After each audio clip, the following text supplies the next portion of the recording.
Okay. Could someone please, so we're starting page 5 of the 2.2 notes, and we're looking at example 10. And when you have a limit as x approaches positive or negative infinity, we can't necessarily use substitution. I mean, yes, you could do a table and plug in a large negative number like negative 1,000 or negative 1,000,000 and see what happens. But if you're asked to do this analytically, I'm going to ask you to do some algebraic skills, right? And one algebraic skill is realizing that x squared plus 10x plus 25 is the same thing as x plus 5 parentheses squared. We should be pretty comfortable with that by now. And you're square rooting all that. Now, when you square root something that's squared, why am I putting the absolute value? Can anyone, does anyone remember that from the summer assignment?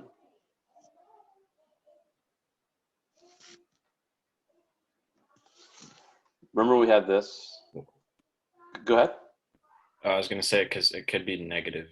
Yeah, exactly, right. Remember we had something like this here. That was the absolute value of x. Because what if you plug in -4, it's still going to come out as being positive. So you want to guarantee, because if x were to hold a negative value, you want to guarantee that this expression here maintains its positive value, because square roots only give positive outputs. So that's something to keep in mind. Now, this is a golden opportunity now to actually write this as a piecewise function. So you write as a piecewise function. You write as x plus 5, or you write as x plus -1 times x plus 5. You go with this one, of course, if x is bigger than -5. And actually, we could equal -5, so you could say that. Or you go with this one if x is less than -5. The equal sign doesn't matter where you put it. You can put it on top or bottom, doesn't matter. Well, if you clean it up a tad, I get now 2x plus 5 up top. And down below, if I show it the minus, I just get -5 straight up.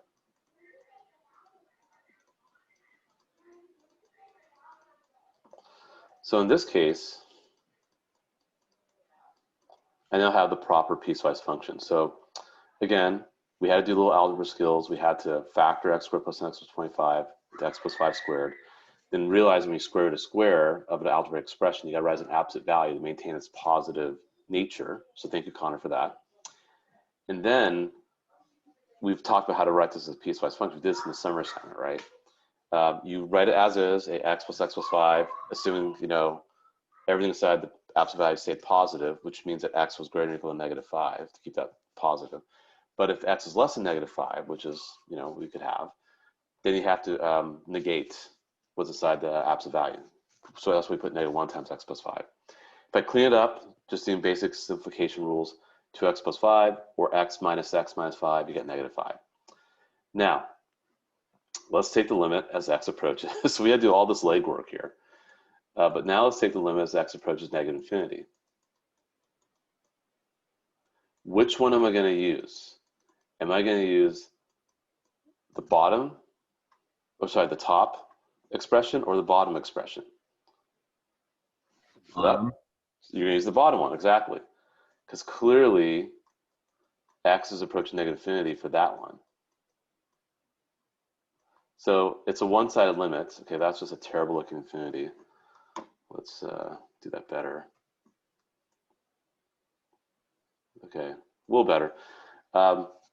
So the answer is just going to be -5. Now you graph it and see that for yourself. Let's actually do it on Desmos really quickly. But that's what's going to happen. It's going to be approaching -5. Now, if they have plus or minus infinity, I mean, you have to get two different answers, I guess. I mean, usually for these, you're only going to focus on one side at a time because they could be different numbers or different, like sometimes end behavior can be going like in opposite directions, right?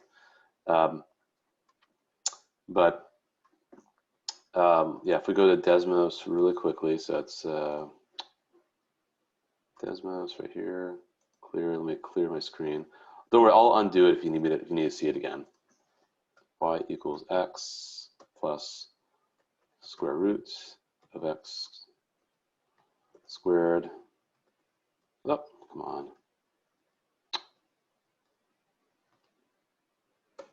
There we go. Plus 10x plus 25. Why am I doing the subscripts?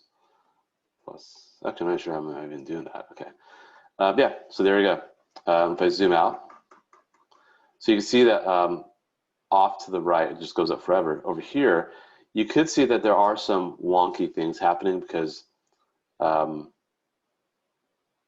actually, no, I'm not sure why it's doing that. There's a little bit of oscillation. I'm not sure why it's showing those weird dots. I don't know, but it's just at -5 the whole time as you go further to the left. Yeah, I'm not sure why it showed all those weird dots. I couldn't tell you, but it's just all just horizontal line off to the left. So graphically, we have that confirmed. You can also plug in like -1000 if you wanted to see what happens, but that's what's happening there. All right, let's keep moving. We're just kind of revisiting the trig limits that we did a while ago, but now we're looking at as x approaches infinity. And I think that was discussed over here, so I'm not sure why we're doing that. Oh, I know why, because the coefficient changes. Yeah. So let's talk about this stuff here.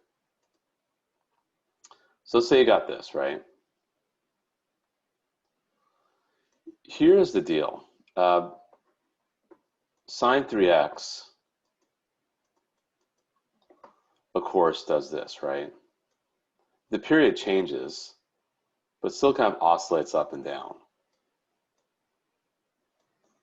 And then y equals 3x, of course, is just a linear function. If you so desire, you could replace w, or replace 3x with w. And of course, if x approaches infinity, then 3x would approach infinity too. Who cares if you multiply x by 3? If x is approaching infinity, 3x is also approaching infinity. So w approaches infinity if you let w equal 3x. So even if you do this substitution, let w equal 3x, if x is approaching infinity, w is going to approach infinity as well, because 3 times x doesn't change the fact that x is still approaching infinity. Well, this right here we know is just going to be 0.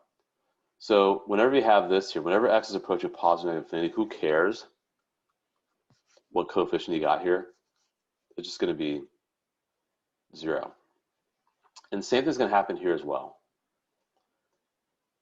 You can get the same exact thing. The reason why, what if I did this?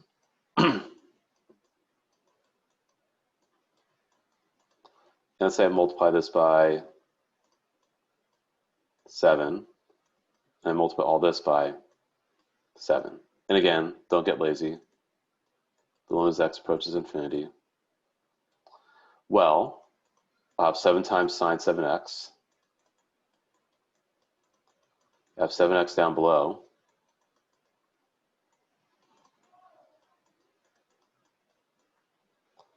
And I could break it up as 7 times sine 7x over 7x. The limit as x approaches infinity. Well, guess what? That's going to be 7, but that's going to be 0. And 7 times 0 is still 0. You really don't need to show all this work, to be honest with you. I think just know that if you have sine kx over x or sine kx over kx, as long as x is approaching positive infinity, the limit's going to be 0. Now, if the x is approaching 0, however, that's when we actually say that the answer for number 2 would be 7, right? Or the answer for number 11 would just be 1 if x were approaching 0. If x were approaching 0, you said 1 here or 7 here. But that we don't see that. So you have to be very, very careful. You read that carefully. What is x approaching? And again, when x is approaching infinity, sine of whatever just keeps oscillating between 1 and -1. Whereas this is going towards 0. So this is getting super tiny, the denominator. The numerator could occasionally be 0, but it's not getting as super small, or sorry, it's not getting as super big. Let me take it back. The denominator is getting super big, but when you have a big denominator, overall the fraction goes towards 0. That's what I meant to say. My bad. So overall, the fraction goes towards 0 when the denominator gets really, really big. Like if I plug in like 1,000,000, the bottom's 1,000,000. The top is sine of 7,000,000. It's like maybe it's like 1 or -1. So x is way bigger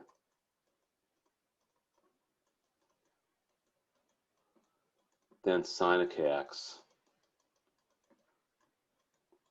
as x approaches positive or negative infinity. Or way more negative too, same thing. And overall, that makes a fraction close to 0 when you have a large denominator. We got a question. One oscillating function. Well, oscillating functions generally don't have a limit. Great question. So, so in this case here, if I take the limit as x approaches infinity, that's a great question, by the way. Limit as x approaches infinity of sine 3x. That does not exist. That limit is on its own, because I don't know. But the combination of that with x in the bottom, that's when we see that, okay,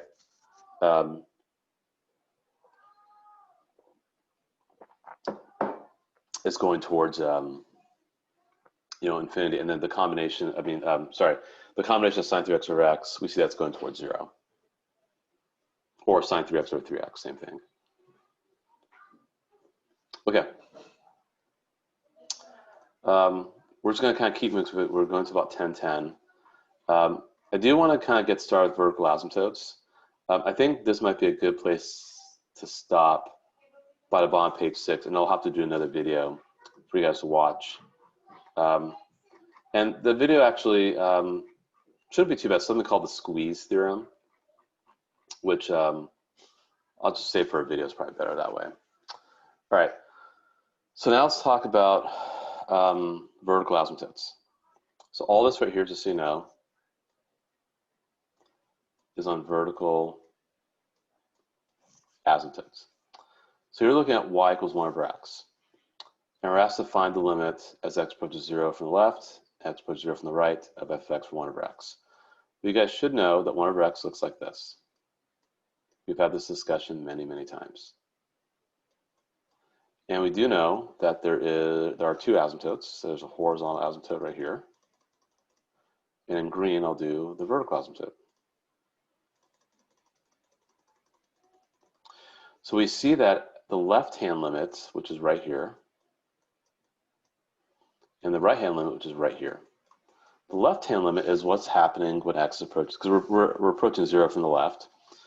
And you could say D&E is a perfectly fine answer, but you can also say it's negative infinity. Remember, if you make a table, if I plug in like negative, we're approaching 0 from the left. If I plug in negative 0.1, I get negative 1. I get negative 10. Remember, we're doing 1 over x, right? If you plug in negative 0.1, 1 over negative 0.1 is negative 10. If I plug in negative 0.01, if we get even closer, I get negative 100.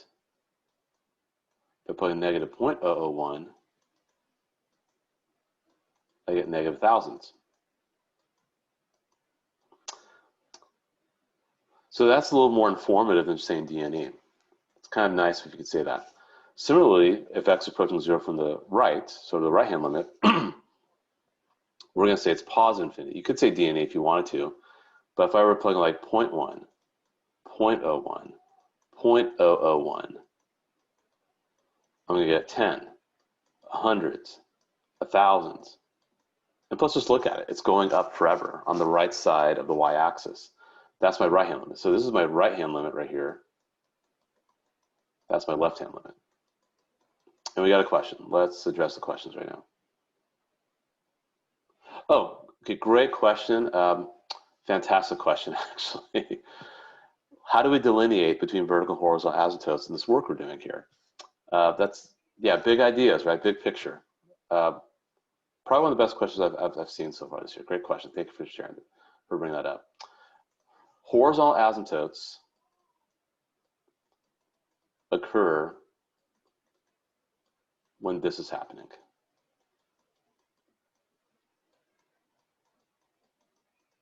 And I'm going to highlight for you too.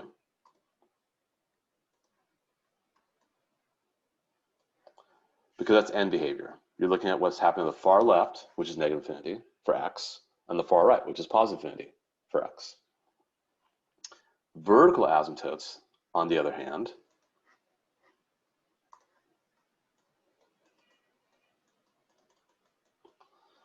is the limit as x approaches c. So c is just some generic number of f of x.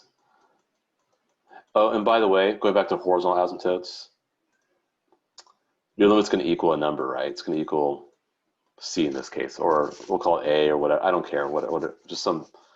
So it equals a random number.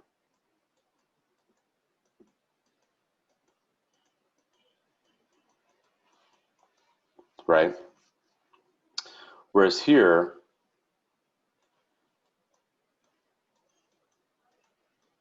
now that's my random number. So it's kind of like a swap, right?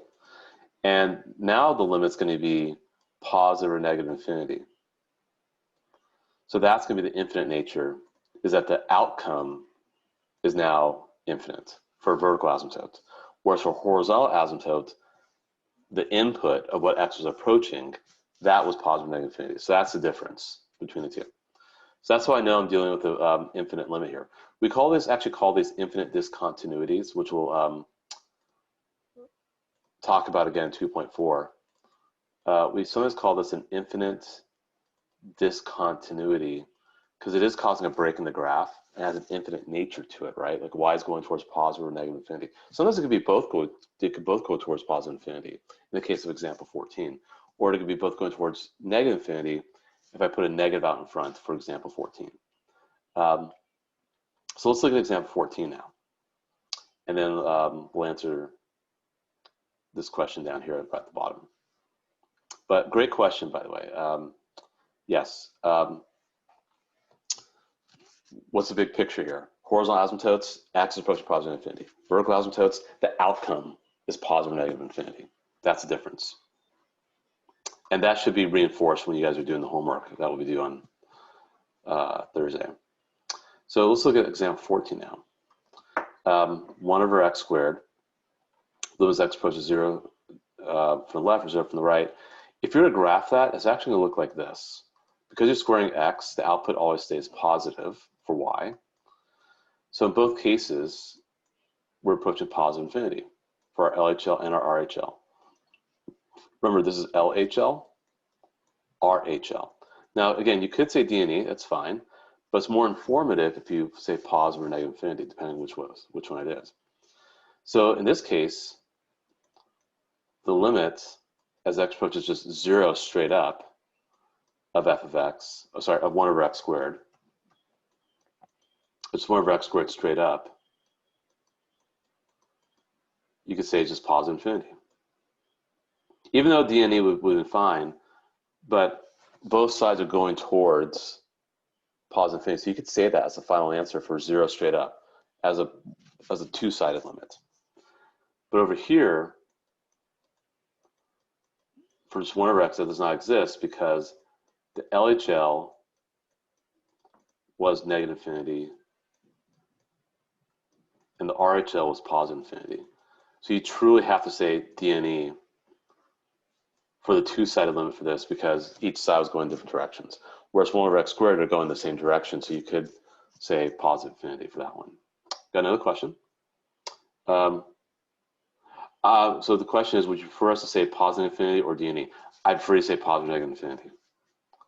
If you can say positive infinity, I prefer you do that. Yes, 100%.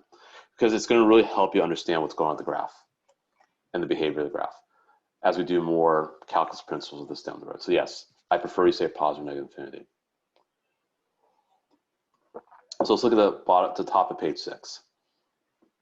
The idea of considering a function approaching infinity as x goes towards a isn't new. You've encountered this when studying vertical asymptotes in pre-calculus and also in algebra 2. And so this is the definition of a vertical asymptote. If x is approaching a from the left and you get positive infinity, or a from the left, negative infinity, and likewise a from the right, if you get positive negative infinity, as long as these right here, highlighter,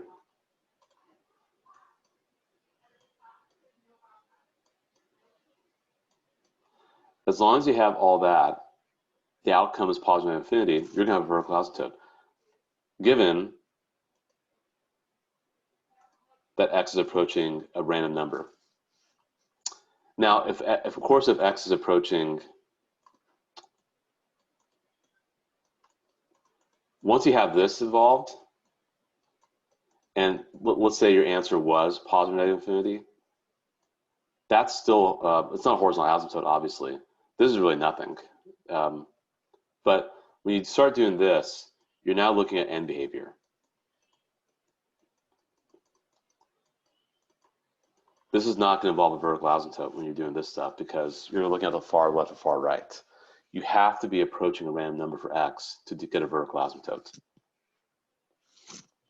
And then, of course, if your outcome is positive infinity, then you can say, hey, I got a vertical asymptote at x equals a. Like in this case, I have a vertical asymptote at x equals 0 because of what's happening here. So we're at the home stretch. So let's take a look at example 15. Sometimes it might be best to consider a sign chart here. So we have x minus 2 over x minus 3 and x plus 3. And if you do a sign chart, we'll put negative 3 right here, positive 3 right here. We probably should just put 2, just for the heck of it.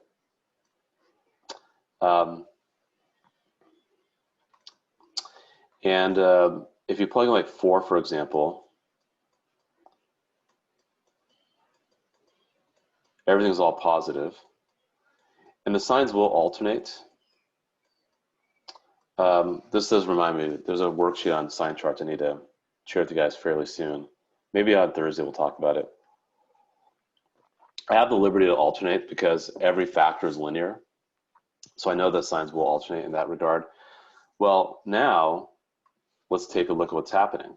I know I have vertical asymptotes at negative 3 and 3 because they make the denominator 0. And I mean, and nothing's going to cancel, so you're not going to have a hole. And we're going to talk about holes in a little bit. Probably, I think 2.3 we do that. But if I'm going from negative 3 from the left, this is the LHL, and of course this is the RHL. I'm going to focus over here, and here I'm going to focus over here. So I could say negative infinity and positive infinity without actually doing the graph. Here, this is the LHL for 3. This is the RHL for 3. So if I look to the left of 3, I get negative infinity. If I look to the right of 3, I get positive infinity. Now we're actually going to generate the graph. And by the way, as we start learning more and more skills in this class, and we start getting the derivatives, you're going to be able to do a graph like this here very accurately without a calculator. So it was challenging in Algebra 2. Pre-calculus got a little better. You're going to be just so spot on with these graphs without a calculator with all the skills you learn. So let's quickly punch this into Desmos and wrap up the class here. And I'll probably recap exam 15 in the video they'll do that will be for homework. So I'll have to make a video later tonight and then post it. And then you guys can watch on Wednesday and we'll quickly discuss it because we got to start 2.3 on Thursday. So really quickly, we go to Desmos so I can wrap up class.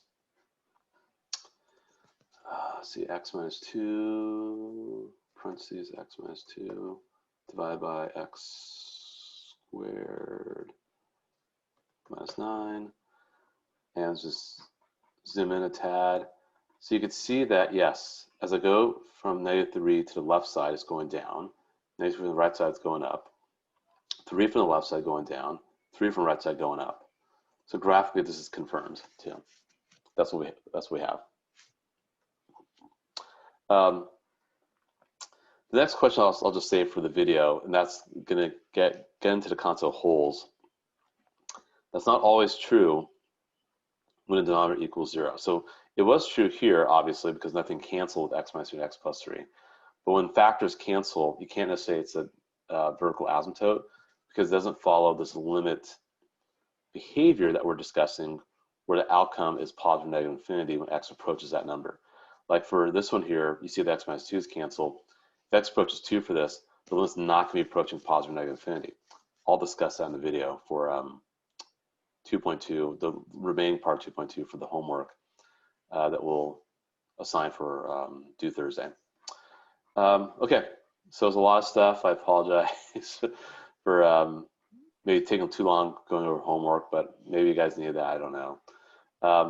So I'll stop this recording. If anyone wants to stick around and